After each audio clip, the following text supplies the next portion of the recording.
show that tackles the big issues affecting the BVI and the rest of the Caribbean. Searches for answers to today's big questions and gives viewers a unique perspective on developing stories. Follow the big story with me, Kathy Richards, only on JTV.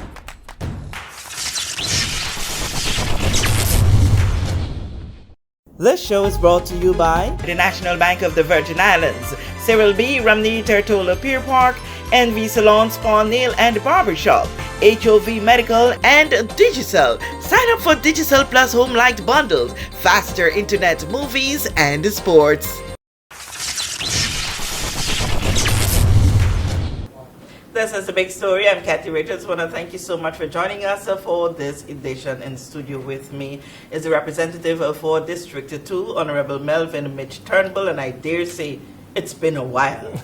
It's been a while. Hello, Kathy. Hello, Big Story. Hello, BVI. It's been a little while, but you know I don't come unless I have something to speak. All right. And I am so happy that you agreed to come. Yes. Well, you made the time to come today because you've always been agreed to come, but, you know, things have been happening. Yes. But it was following the recent storm. Some of us call it storm. Some of us call it something else. That I've been trying to get you to have a little discussion to find out how things are in your district, because what we've been hearing is that, you know, District 2 was really hard hit. I know that you were super busy. We tried back and forth to make that connection, but it didn't happen. But subsequent to that, just yesterday, I received several messages from persons on Jos Van Dyke and saying that Wapan JTV are neglecting us, you know, we got issues here and nobody's talking about it, and I hit you up, yes. Hence we are here today. Yes. So let's start from the beginning. That is Ernesto. Well, before I get to Ernesto, Kathy, I must pivot to pay my respects to Gertrude Colwood and her entire family who lost a pillar, a stalwart in that community for tourism, just for a humanitarian who gave of herself through her business, Gertrude's Beach Bar and Restaurant, to her children. Just extend condolences. I just literally came from there off the boat straight to you. So I just went over there to just see the family and make sure that they were in good spirits. Greg and I were together yesterday. I saw two of the other brothers and spoke to them as well. So I want to start there. And then before we get to Ernesto, even though it's connected, I must also give gratitude to the BVI Electricity Corporation, who are still doing their works. I got word that they're sending a barge over with all the equipment on Wednesday to take care of the eastern end of the island, which is still without power.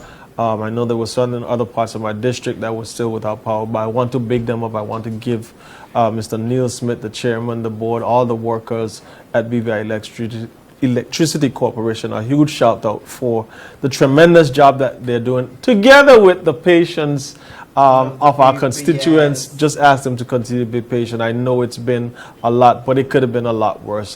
Just reflect on the fact that Irma, we were without power for 6 months. We're not a week yet, but I know people have stuff to do, so we expect it to be further along. The little anxieties are there, you know. Yeah. But within my district, Kathy, the second district, once again with the rains, and now hurricane category 2 in my mind, Ernesto did a tremendous amount of damage, but we have the team from Public Works working alongside us with private individuals as well. So we're doing the cleanup efforts, but Jos Van Dyke has been one of the neglected areas of the district. There's an area in my district that I coined the worst piece of road in the history of the Virgin Islands, which is from Anderson on Tortola, Anderson Hill, where Agape is, all the way up to Enos Adams. But there's been a tremendous amount of trees being down, persons without power, but no loss of life. Persons had a lot of water damage. landslides and issues, but we're working assiduously to have it cleaned up. And I'm grateful to all the persons that have gotten involved so far. And then we're building continuous teams to continue to work, not just to cut the bush, cut the shrubs that fall down, but we're also going to take the initiative to do some grooming as we prepare for this upcoming tourism season. So it's a lot of work, but I'm grateful to every single individual that has gotten involved. We're going to get some teams on Just Van Dyke involved to get some cleanup done. And now I have an action committee out of Just Van Dyke who's pushing to get these things done. So with that video that you spoke about. 4 minutes, 4 minutes.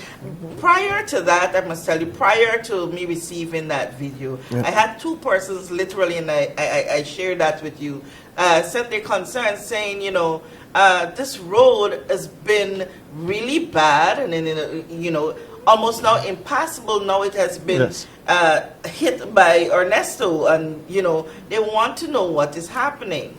Well, I spoke with the director of Public Works, Mr. Jeremy Hodge, on this morning. He has been giving updates on the road. So they cast the wall, the retaining wall that will shore up the road, and he stated that they needed to allow the curing process to happen. But what has happened with the passage of Ernesto is, while there's now a retaining wall, because there's nowhere for the water to go, it is now undermining the inner part of the road, which is creating a hazardous situation. So I drove over there in a Suzuki Jimmy today, and it was a tight space. So I know it is creating some sort of fearfulness for the constituents, but I was assured by the director that they're going to move to get it backfilled, remove the forms, and fill in and finish the area there. So I just want to assure the persons, as I did together with the committee members from the Just Van Dyke Advancement Task Force, that this is going to be happening.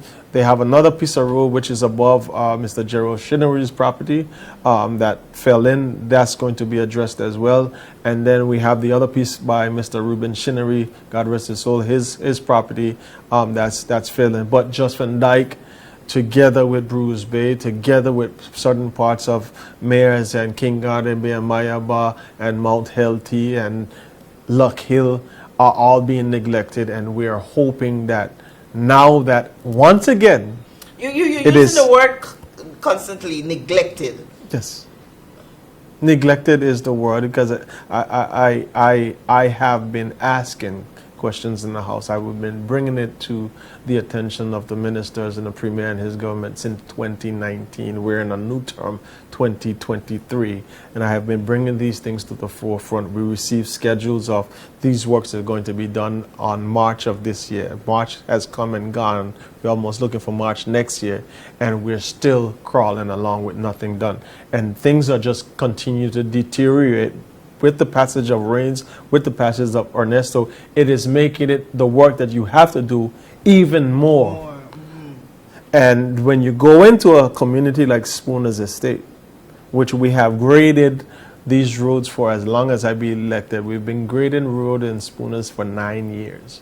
If you calculate or quantify the amount of money that we have spent to grade roads, we could have at least, in my estimation, been able to pave the entire Spooners if we were able to plan properly. And that's what I'm trying to get this government to understand. Start somewhere. Don't talk about who was there. Don't talk about how long they were there. Start somewhere. You have the responsibility to do something, because right now there has been nothing done. There's nothing going on in this country, and people are uncomfortable, and I am not comfortable, and I'm not going to rest until my constituents and my community and this entire BVI starts to feel the effects of a $400 million+ budget. Okay, and so the conversation is, we are uncomfortable. We are uncomfortable. Start somewhere. Start somewhere. But what the government is saying is that we don't have the monies to do this immediately. When we see things like road grading and patching and stuff, we understand from what is being said to us is that, you know, these are small amounts of monies that we can use given circumstances for these works to be done. But if we're to take on a job of to pave a stretch of road and stuff, we don't have the money. We're still looking at where we're going to borrow these monies from to get it started. So what are people to do in this instance based on your intellect when it comes to how the finances of government operates? I spent some time with a senior in just from that. He just made 76 years old. He said common sense ain't the most common thing. So let's pick sense out of nonsense. This government doesn't seem to want to do the things that are needed in this territory. They seem hell-bent on doing the things that they want to do. $930,000 on a music fest that didn't yield the returns of $10,000. That was spent. Non-stop party, $250,000. You go down the list, Kathy, of the things that this government continues to spend money on when concentrated on the things that people are saying they need. The people calling them, the texting them, the WhatsApp them, just like we're reporting to them from our districts. And you're not paying attention to it. And then you have this $20 million blunder, this $20 million muck, that you could have been in a position if you were paying attention to your job. If you were paying attention to your fiscal responsibility, we could have used $20 million to advance roads and advance the water system and advance healthcare and do some of the things that people have been concerned and worrying about. Fix some of the same roads and the pothole in Bruce Bay that the man set down in and now there's a cone in. We could have been doing these things, but now we have to go and put it towards, not saying, and I am fully for, because I voted for it, the fact that the civil servants or public servants needed to have an increase because it's been 20 years since a salary review was done. I agree with that. But if you had told me that this thing would have cost $30 million, then we would have had to have a different conversation. But you told me it cost $11 million. I asked the question in the House of Assembly, Kathy, to the financial secretary, which is directly responsible to the Minister of Finance. Can we afford it? Yes, it's been over 20 years. You know, they gave you all these explanations. Okay. My members on the opposition, Mitch, why you happy in this thing? Because for me, anytime you tell me something that don't make sense, it don't make sense, I'm going to keep digging on it. And I rest it down. And now you tell me that the Premier, who is now trying to, and his government, who are trying to say to the people of the Virgin Islands that they only found out this thing now in August, when they've been holding on to this thing since January. So don't make it look like it's an emergency and then you want me to come sing Kumbaya with you. You want me to come sing Kumbaya because we got to make an August 31st deadline. So you're hopeful that you push it in now and we all just go down the road singing Kumbaya, and then you pass off your slick comments about blaming the House of Assembly members or blaming us. No, you knew about this. And that kind of behavior is irresponsible. Can I ask you a question? Yes, you can. Were you aware of this in January? No. When did you become aware of it? Maybe 3 months ago when it came on the street. Because you know we hear everything on the street before the government shares information with us. And did you raise it in any public forum? I know the House of Assembly would have sat. And let me tell you something, I became aware of it and members became aware of it from a minister, one of the ministers in cabinet raising, and they said the Premier need to address this because there's going to be a problem. 3 months ago, we're in August. We should be focusing on the deadlines for the COI. So but you stick this in. Again, this government fails to prioritize its priorities. There's no plan. There's no leadership. There's no direction in terms of what is happening, Kathy. That's why everyone in this country is talking about how much of a standstill we are in this country, how much nothing is happening, how much they are suffering and hurting, and what can we do now for people who have gone through. What can be done from where you sit? From where I sit? Yeah. Oh, we have several options. We have several options in the House of Assembly, which is to lament the issues that surround our people, which the 6 of us in the opposition have been doing. There's the vote of no confidence that is in the House of Assembly. That would be our go-to. to say to the government, listen, we have no confidence in you. The country has no confidence in you. But we have been extending ourselves. We have been extending the olive branch. We have been trying to get this government, listen, let us work alongside with you. Let us try to meet these deadlines. Kathy, when you go to the House of Assembly, you hear the members on their side say, you know, when we're in committee, there's a different conversation. Yes, there's a different conversation because the opposition is who's driving these bills forward because we're present. We're present. And we're making the corrections and we're addressing the things that the members of cabinet seemingly are not addressing. So if we were to just sit back, we would be in more mess because 2019, remember after 2019 and the hurricane of 2022, August 27th of 2022, and then the hurricane of August 28th, or April 28th, with the COI and the rest of the former premier. That was 2 hurricanes back to back. Everybody on that side said there was a mistake. I apologize, I repent. And you tell me now you come in 2024, you make another mistake, $20 million, that's a mistake. Okay, so what are the course of action that you think that are necessary to correct this?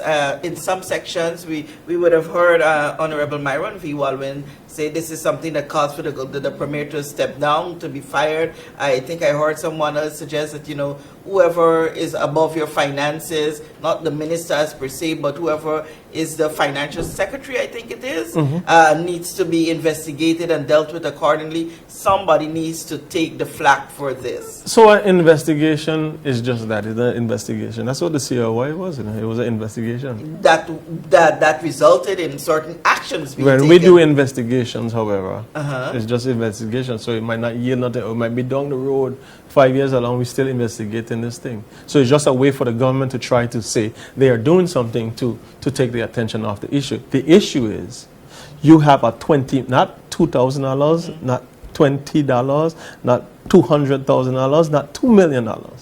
You have a $20 million error that between the deputy governor's office and the consultant who was given this information and the Ministry of Finance, who stated that they were aware there was an issue since October.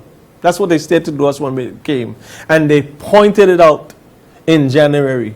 And then a cabinet paper was prepared in April. I say we're in August, Kathy. So you tell me, if these are set up people that should be continuing to run this country. Well, it's in the hands of those who have the power to make a difference. But do you see any change happening? I see change happening, Kathy, because what I will not sit back and allow, just by not doing anything or simply just complaining, I cannot be comfortable being in a position elected to the highest office in this land and allow our constitution to be suspended because of the actions of a few. So my voice will continue to be heard and felt. The things that are necessary for us to be done in the House of Assembly, let us get them done. If the Deputy Governor's Office or the Governor's Group or the government for holding it back, let us get together and do what is necessary. But you're not going to rush to do things, make mistakes, and then when the mistake comes, you pass blame. Buck starts with leadership. The Premier is the Minister of Finance. He's the leader of this country. The Financial Secretary reports to him. The Ministry of Finance is under his portfolio. Remember when I asked all these questions about how many responsibilities the Premier has, both this one and the one before? Kind of similar. Kind of similar. They have the same amount. So how are you going to be able to pay attention to all these things? So while you touch on all of these areas and voice your grievances, the bigger picture here for most of the territory is, will this government be able to meet that August month-end deadline of ensuring or taking a step closer to having the order in council removed from over the heads of this territory? Kathy, I would say this. We made a commitment in the House of Assembly. we made a commitment, all 30 members, to do what we need to do once it comes to the House of Assembly. But I understand that there are some documents that haven't even come through Cabinet yet. Once it comes to the House of Assembly, that's where we pass the laws, that we go through the debate, where we read them, where we make the necessary changes. Once they come to the House Assembly, we told the Speaker we're willing to meet every single day. And we have the members of the opposition, some members of the government who decide to show up, they're there as well. So we are committed for the country's sake. The politics will take care of itself.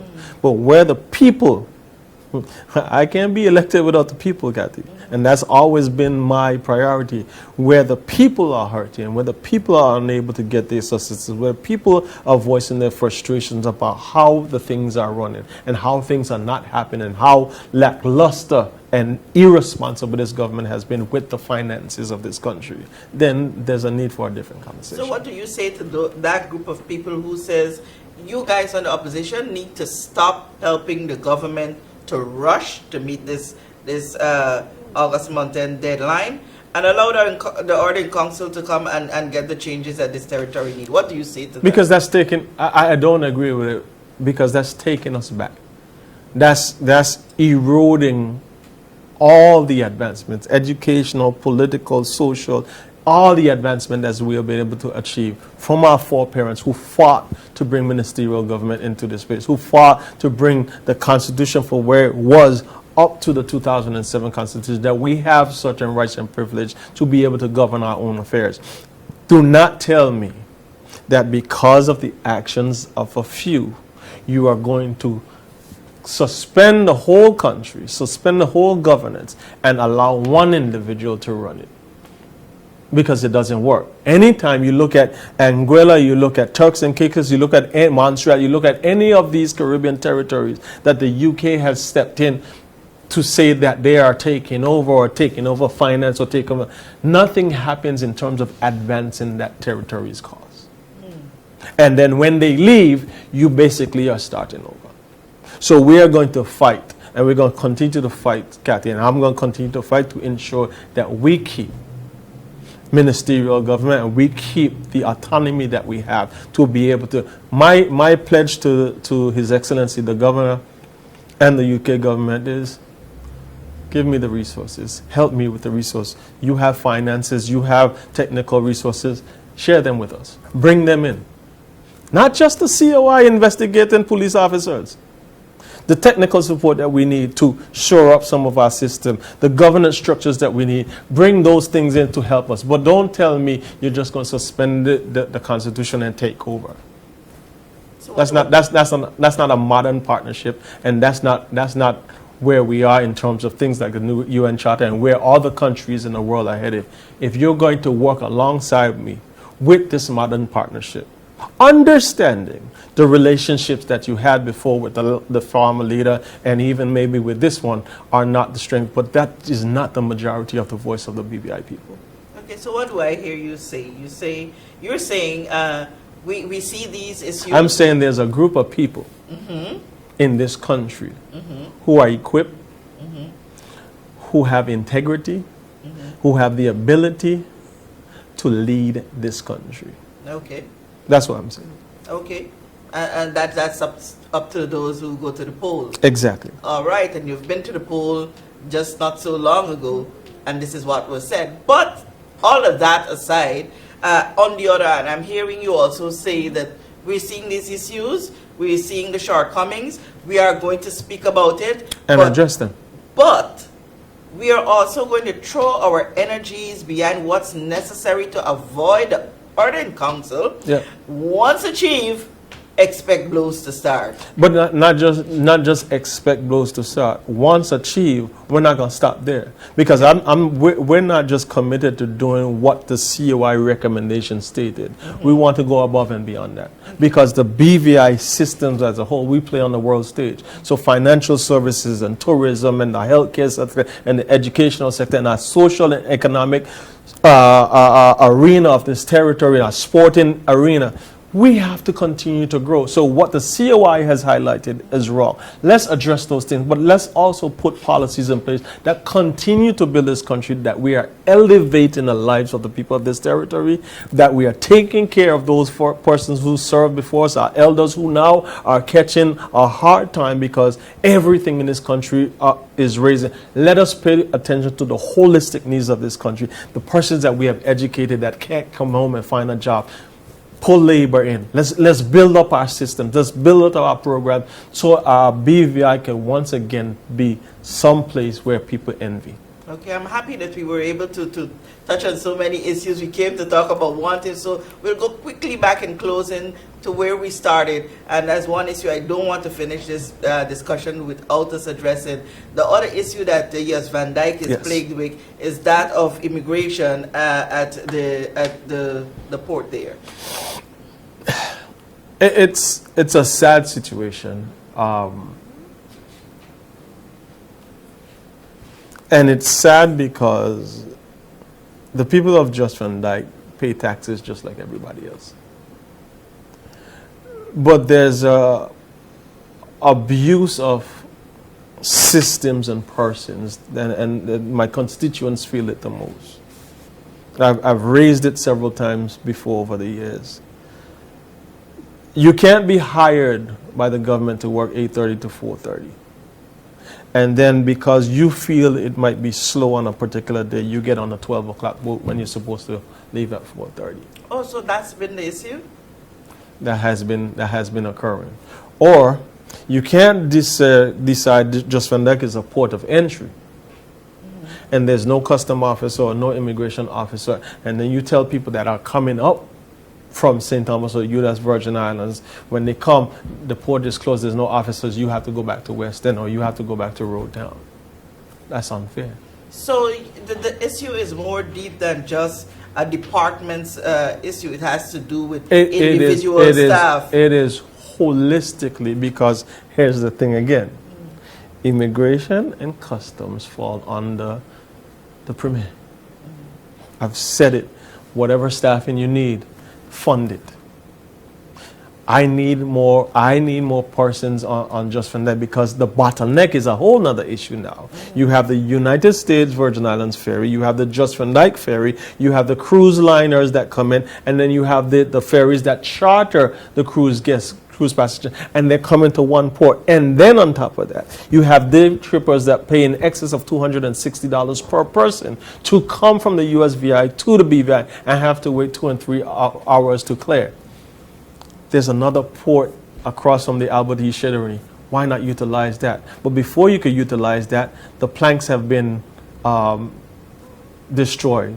There's no cleats. We've been talking about these things. We've been highlighting them. I've been speaking to the managing director of the Ports Authority together with the chairman of the board. They said they're going to address it. But again, these things happen because of leadership, Kathy. It is lacking, it is missing, and we are not going to be silent. The ports will not be closed down like that again, and just everybody's supposed to just figure it out because it's Just Van Dyke. We're not going to stand for it. Bruce Bay, we're not going to stand for it. King Gardner, Mayaba, Mayors, we're not going to stand for it any longer. And the assures you, would you have gotten any assurance that the situation at Just Van Dyke's port is going to be dealt with soon? The managing director and the Premier himself has assured that the issues will be rectified and it won't occur again. No, also that means it's open back there. It's open. I was there. I was there today. We did not see a notice come out to say that it was reopened. I was there today. Or maybe they did send one and we did not see it. But yeah, that's good to hear about that. You know when. Okay, thank you. Yes, say it. Foolishness is incense. Stupidness is incense. When you're going to do stupidness, you announce it. When you correct your stupidness, you don't say nothing. That's stupidness. All right, what makes sense is for me to say thank you so much for your time. It's been a pleasure having you here. I guess not being able to connect via phone for those brief interview really paid off of us having this You know, when we discussion. come Yes, together, Kathy, we gotta talk. We're going to talk. Yeah? We're gonna talk. And don't be a stranger again. We Not look at all. forward to seeing much more. And, you know, I want to applaud yourself and the other members of the opposition for your commitment towards seeing that, you know, the Ording Council does not come down on the heads of the people. I also say thanks to the government side for what they're doing to ensure that, you know, this is realized. And, you know, I know lots of people are on edge because Mountain is just now. Correct. But we remain optimistic as much as That's it. And I just encourage again the people of the Virgin Islands that you have a servant, capital S servant, lowercase l leader in Melvin Mitch Turnbull, who will continue to advocate on your behalf. And I would do everything in my power, together with my colleagues in the opposition, to just fight on your behalf and make representation, because this is our country. We're not going anywhere, and we're going to continue to fight just as those that came before us fought. But we have to prepare some sort of example for those who are coming to follow. Honorable Melvin Mitch Turnbull, thank you so much for your time, and thank you for the pleasure of your time. I'm Kathy Richards with this edition of The Big Story.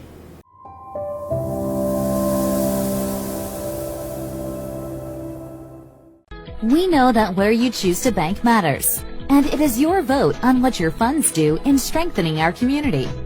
As your official Bank of Paradise, we invest and support the lifeblood of our economy by helping in the realization of personal goals for homeownership, education, and entrepreneurial visions, which support small businesses. We make it our place to connect with persons and worthy causes, and we have been doing so for more than 30 years. Where your money goes and what your dollars empower are your choice. And we thank you for choosing us, a bank that gives where it matters the most, for you, for our community, and a happier tomorrow. The National Bank of the Virgin Islands.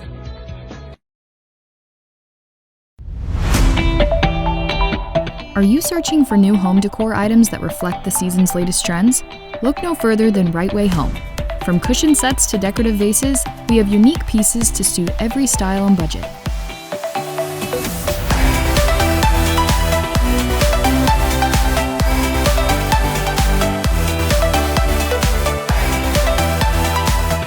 Discover your right find at the right price, only at Right Way Home and Right Way Stores.